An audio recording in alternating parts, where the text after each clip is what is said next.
Hello viewers, आइए आज मिलाते हैं आपके फेवरेट और स्वीट स्टार अंकित गुप्ता से। अंकित गुप्ता आज नज़र आए इंटरव्यू करते हुए। अंकित ने शेयर की अपनी कुछ प्रोजेक्ट की बातें। आइए मिलते हैं अंकित से और जानते हैं उनके आगे की क्या है प्लानिंग्स। वर्क लाइफ एक्चुअली बहुत बिज़ी हो गई है दोबारा से, और अच्छा है, बिज़ी रहनी चाहिए।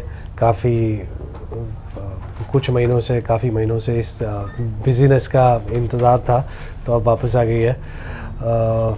शूटिंग स्टार्ट हो गई है, प्रोमो हम लोगों ने शूट कर लिया है, तो बहुत मज़ा आ रहा है। I think after 3 years I'm working with a different team altogether, a different set of people, different culture. Everything is very new for me here again in Bombay. And if asking about your new show जो कि आने वाला है माटी से बंदर, कुछ बताइए उसके बारे में, क्या कुछ रहने वाला है, आपका कैरेक्टर कैसा है उसमें? तो ये जो शो है माटी से बंदी डोर, जैसा कि नाम से ही समझ आ रहा है, माटी से बंदी डोर, सो इट्स वेरी रूट से जुड़ी हुई कहानी है। जो हमारे महाराष्ट्र के किसान हैं, उन फैमिलीज़ की ये स्टोरी है। जो कैरेक्टर मैं प्ले कर रहा हूँ, रणविजय, इज़ कॉल्ड, दोस्त लोगों से प्यार से राणा बुलाते हैं। तो Rana is also from a farmers family. जो हमारी हीरोइन है, दोनों सिस्टर्स, वो भी फार्मर्स फैमिली से हैं। सो ये लड़का पढ़ने के लिए शहर जाता है,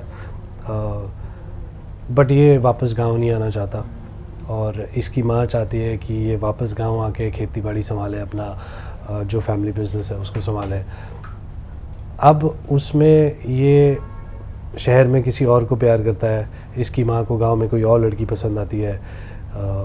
तो कैसे, और इसकी माँ इज़ समबडी जिसको ये कभी ना नहीं कर सकता, and she is the only one he looks up to, और अपनी माँ से बहुत ज़्यादा इंस्पायर्ड है। सिर्फ अपनी माँ की सुनता है, बाकी किसी की नहीं सुनता है। तो जब माँ बोलती है कि ये इस लड़की से शादी करनी है, तो कैसे वो रिलेशनशिप्स के जो डायनामिक्स है वो कैसे चेंज होते हैं, क्या करता है ये, माँ की बात मानता है कि नहीं मानता। तो ये बेसिकली इन रिलेशनशिप्स की स्टोरी है। Also, Ankit, we got to know about that you are the only one who is very well versed with the Hindi in the entire show.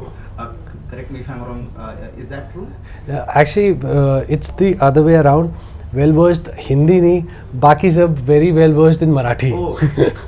तो हमारे जो डायरेक्टर हैं, हमारे जो बाकी के एक्टर्स हैं, all of them they're Marathi actors and Marathi background.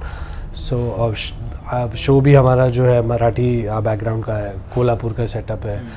तो for them it's like home. मेरे लिए थोड़ा सा चीज़ें नहीं है, बिकॉज़ बॉम्बे का जो मराठी कल्चर है, it is very different from the actual Marathi culture जो मैं कोल्हापुर में देख के आया हूँ। वहाँ की तो बॉम्बे के लोग मराठी बोलते हैं ना, फिर भी समझ आ जाती है। वहाँ पे बोलते हैं, कुछ नहीं समझ आता, पता ही नहीं चलता क्या बोल गए। तो it was very difficult for me, and now I am थोड़ा बहुत अंडरस्टैंडिंग, थोड़ा बहुत सीख रहा हूँ, थोड़ा बहुत पता चल रहा है। तो now it's all settling in. Previous works जो भी आपने काम पहले कर रखे हैं, चाहे वो बात करें उड़ारिया हो या फिर Junooniyat, all the characters were quite different. जी, बहुत अलग अलग किरदार में आपने खुद को ट्राई किया है, और काफ़ी अच्छी खासी परफॉर्मेंस भी दी है। कहीं ना कहीं वही रीज़न भी है जो आप से जो पावर ऑफ पॉजिटिविटी निकल के आती है, फैंस को पसंद आती है। जी। तो how do you deal with all those things, like how do you manage to choose the script कि यार ये तो कुछ अलग लग रहा है, लेट्स डू दैट? या मैं एक्चुअली हम अभी से नहीं, इनफैक्ट मेरे पहले शो से आई ऑलवेज ट्राई कि जो मेरा नेक्स्ट प्रोजेक्ट है वो पुराने प्रोजेक्ट से थोड़ा सा डिफरेंट होना चाहिए, थोड़ा सा क्या, काफ़ी डिफरेंट होना चाहिए। और आई ट्राई कि जब भी मैं कोई नया प्रोजेक्ट करूं, उसमें मुझे एटलीस्ट एक कुछ नई चीज़ सीखने को मिले। जैसे उड़ारियाँ था, उसमें मुझे पंजाबी सीखने को मिली। जुनूनियत था, उसमें गिटार सीखने को मिला। अभी ये है, इसमें मुझे मराठी कल्चर सीखने को बहुत मिल रहा है।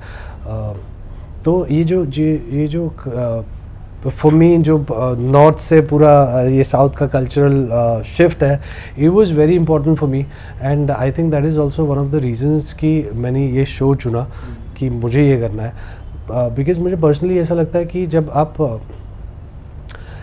different cultures, different languages, different type of people. When you learn them, when you start sitting with them, उनसे बातें करते हो या उनके बारे में सीखते हो, तो आपका जो सोच का जो horizon है ना, वो ज़्यादा broad होता है. तो आप एक जो आपको एक अपनी रियल लाइफ में भी एक बेहतर इंसान बनने में बहुत हेल्प करता है.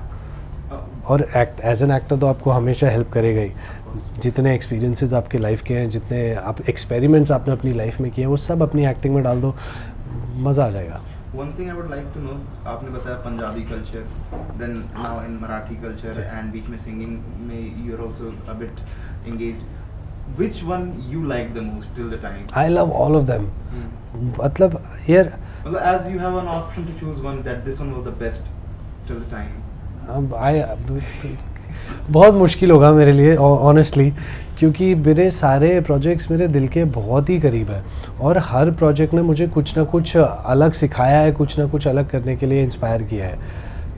तो चूज़ करना बहुत मुश्किल होगा. बट अगर गन पॉइंट पे बोलोगे एक ही चूज़ करना है तो फिर it has to be Udaariyaan. That's a life changing thing for me. We were also expecting the same answer from your side.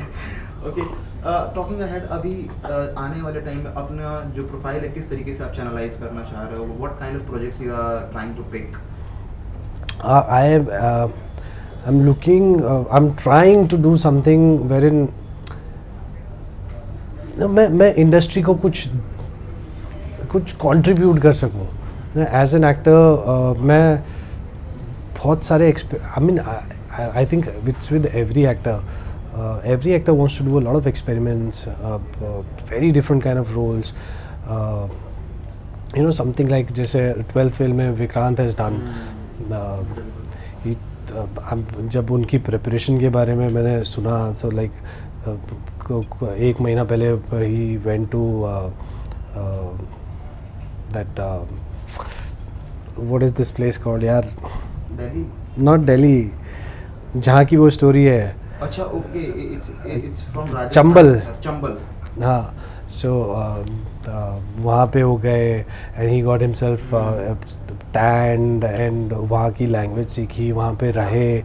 तो it is, I think the preparation is the fun part. You get to do a lot of new things and then you learn a lot of new things, और फिर वो सब चीज़ें आपकी acting में दिखता है. एंड देन वो ऑनेस्टी के साथ आप वो जो भी चीज़ें आपने सीखी है वो आप अपने क्राफ्ट में डाल दो ना, एक मैजिक हो जाता है. Basic method acting concept. Okay, also I would like to know Ankit, how do you agree with the fact like the time the revolution came into the industry after the things earlier actors used to bring their portfolios up to the casting directors and the directors, but now the time has completely changed that now people focus more on the social media followers, the number of followers and the amount of engagement on the ID.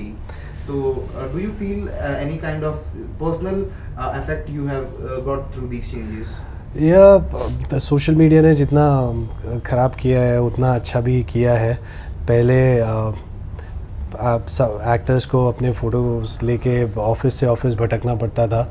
अभी ऐसा नहीं है. अभी you can get in touch with people through social media. You can set up meetings through social media, which is a better part of social media. But the sad part is when it comes to casting, a lot of people, they look for your number of followers, how's your engagement, then उसके बाद talent देखते हैं, which is I think थोड़ा सा sad part है. But एक चीज़ मैं बोलता हूँ, मुझे ना मेरे एक दोस्त था, उसने मुझे बहुत अच्छी चीज़ बोली थी. Then we were talking about acting only and he said यार ना, कुछ भी आप में कोई भी टैलेंट हो, अगर आप एक्टर हो तो आपको एक्टिंग तो आनी चाहिए. अदरवाइज़ ये वैसी बात हो जाएगी कि आप फ़िश फ्राई बना रहे हो, आपने मसाला बहुत अच्छा बना लिया है पर आपकी फ़िश सड़ गई है. तो फ़िश तो अच्छी रखनी ही पड़ेगी, चाहे आप मसाला फिर भी कम कर दो, बट जो बेस है वो तो होना पड़ेगा ना. तो आई थिंक जो सोशल मीडिया के थ्रू कास्टिंग होती है या नंबर ऑफ़ फॉलोवर्स पे जो होता है, वो एक प्रोजेक्ट में चल जाएगा, 2 प्रोजेक्ट में चल जाएगा, बट एट द एंड जो भी ऑडियंस है, ऑडियंस इज़ वेरी स्मार्ट, उनको आपका टैलेंट क्या है, आपका पोटेंशियल क्या है, वो देखना है.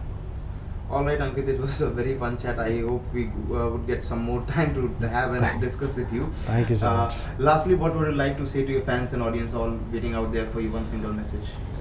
Just this, as I always say, guys, thank you so much for all the love and support. बिना मांगे बहुत कुछ मिल गया आप लोगों से, और आई थिंक ये प्यार और सपोर्ट ही है जिसकी वजह से वो कॉन्फिडेंस आता है कि मैं कुछ नया हर बार कुछ डिफरेंट करने की कोशिश करूं. तो इसी विश्वास के साथ फिर से कुछ नया लेके आ रहा हूँ. आई होप उतना ही प्यार और सपोर्ट आप लोग देंगे. Thank you so much. Thank you so much, Ankit. It was a very lovely conversation with you. Thank you. It was nice, Sanjay.